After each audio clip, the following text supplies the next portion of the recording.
नमस्कार, मैं हूं दिबांजलि मोइत्रा। चुनाव कहीं भी हो, बीजेपी विरोधी दल हैदराबादी सांसद असदुद्दीन ओवैसी की पार्टी एआईएमआईएम को बीजेपी की बी टीम कहकर निशाना साधते रहे। बिहार चुनाव में भी कांग्रेस ने यही पैंतरा अपनाया, क्योंकि ये बात कांग्रेस और आरजेडी अच्छी तरह जानती है कि जहां भी ओवैसी ने उम्मीदवार उतारे वहां मुस्लिम वोट को वो जरूर प्रभावित करेंगे, जिससे महागठबंधन को नुकसान होना तय माना जा रहा है। यही वजह है कि कांग्रेस ने ओवैसी को भाजपाई तोता कह दिया, जिससे भड़के ओवैसी ने भी कांग्रेस को वोट चोर कहकर जबरदस्त पलटवार किया। दरअसल बिहार में महागठबंधन माई यानी मुस्लिम यादव समीकरण से चुनाव लड़ती रही, इसीलिए उसे ये बर्दाश्त नहीं हो रहा कि ओवैसी बिहार चुनाव में अपने कैंडिडेट उतारकर मुस्लिम वोट अपने पाले में करने में जुटे हुए।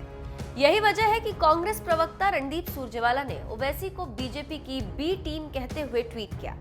भाजपा की बी टीम है असदुद्दीन ओवैसी की एआईएमआईएम। असदुद्दीन ओवैसी हैं भाजपाई तोता।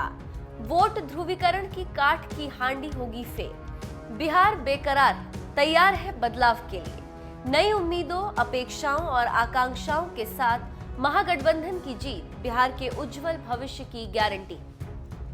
अपने बयान में कांग्रेस ने कहा कि जब जब मोदी जी को हार नजर आती है, तब तब वो असदुद्दीन ओवैसी की पार्टी एआईएमआईएम को अपने झोले से वोटों के ध्रुवीकरण के लिए बाहर निकालते हैं, ताकि हिंदू मुसलमान की सियासत में विकास और तरक्की की नाकामी छिप जाए और सरकारों से सवाल ना पूछे जाए। इतना ही नहीं, ओवैसी के भाषणों की स्क्रिप्ट भी बीजेपी बनाती है और स्क्रिप्ट की धार भी बीजेपी कार्यालय में दी जाती है। कांग्रेस ने ओवैसी को बीजेपी की बी टीम साबित करने के लिए तेलंगाना का उदाहरण देते हुए कहा, तेलंगाना से आने वाले ओवैसी तेलंगाना की 119 विधानसभा सीटों में से सिर्फ 9 सीटों पर ही चुनाव लड़ते हैं, जिसका अस्तित्व ही 9 सीटों पर चुनाव लड़ना हो। वो बिहार के सीमांचल में 24 सीटों पर किसकी मदद के लिए चुनाव लड़ रहे हैं? तेलंगाना में ओवैसी का गठबंधन सत्ताधारी टीआरएस है, पर टीआरएस तो मोदी समर्थक है, यानी टीआरएस की पीठ पर सवार ओवैसी फिर क्या मोदी समर्थक नहीं है? कांग्रेस ने बीएसपी से गठबंधन पर भी ओवैसी की पार्टी को लताड़ते हुए कहा कि बिहार में ओवैसी का बीएसपी से गठबंधन। बीएसपी ने हाल ही में यूपी में बीजेपी को समर्थन दिया, तो फिर क्या ओवैसी की एआईएमआईएम परोक्ष रूप से बीजेपी समर्थक नहीं है? एआईएमआईएम बिहार की 24 सीटों पर चुनाव लड़ने की वजह से इस कदर बौखलाई कांग्रेस ने ओवैसी को बीजेपी समर्थक बताने में कोई कोर कसर नहीं छोड़ी। हालांकि खुद ओवैसी ने भी कांग्रेस के इन आरोपों पर जबरदस्त पलटवार करते हुए कहा, इस तोते की वजह से आप हरियाणा के राज्यसभा चुनाव हार गए। मध्य प्रदेश में आपके 26 विधायक भाजपा की गोद में बैठे हैं। कर्नाटका में कितने ऐसे विधायक हैं जो हमारा वोट लेकर चुनाव के बाद भाजपा से जुड़ गए? इसलिए कांग्रेस वोट चोर है। ओवैसी ने कांग्रेस पर जोरदार वार करते हुए कहा, 2019 लोकसभा चुनाव में 191 ऐसी सीटें थी जहां भाजपा और कांग्रेस के बीच सीधा मुकाबला था। इन 191 में से भाजपा 175 जीत गई। अगर परीक्षा में किसी को ऐसे वाहियात नंबर आते तो हम उसको प्रेस नोट जारी करते हुए तो नहीं देखते।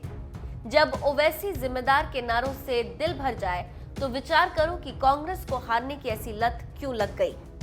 कांग्रेस ये बात अच्छी तरह जानती है कि ओवैसी की 24 सीटों पर उम्मीदवार उतारने से सबसे ज्यादा नुकसान उसी को होने वाला है, क्योंकि बीते कुछ सालों से ओवैसी पर मुसलमानों का भरोसा बढ़ा है और मुसलमानों के वोट बैंक को प्रभावित कर सकते हैं, जो कांग्रेस आरजेडी का वोट बैंक माना जाता रहा। यही वजह है कि ओवैसी जहां साल 2015 के चुनाव में एक भी सीट नहीं जीतने के बावजूद इस बार पूरी तैयारी के साथ 24 सीटों पर चुनाव लड़ रहे हैं। उन्होंने पूर्व केंद्रीय मंत्री उपेंद्र कुशवाहा की पार्टी आरएलएसपी और मायावती समेत कई दलों के साथ गठबंधन भी किया, तो वहीं कांग्रेस वोट बैंक खिसकने के डर से लगातार ओवैसी को बीजेपी का बी टीम बताने में जुटी, जिससे मुसलमान ओवैसी से दूरी बना ले। बहरहाल इस मामले पर आपका क्या कहना है? क्या वाकई ओवैसी बीजेपी की बी टीम है या फिर कांग्रेस को मुस्लिम वोट बैंक खिसकने का डर सता रहा है? अपनी राय हमें कमेंट कर जरूर बताएं।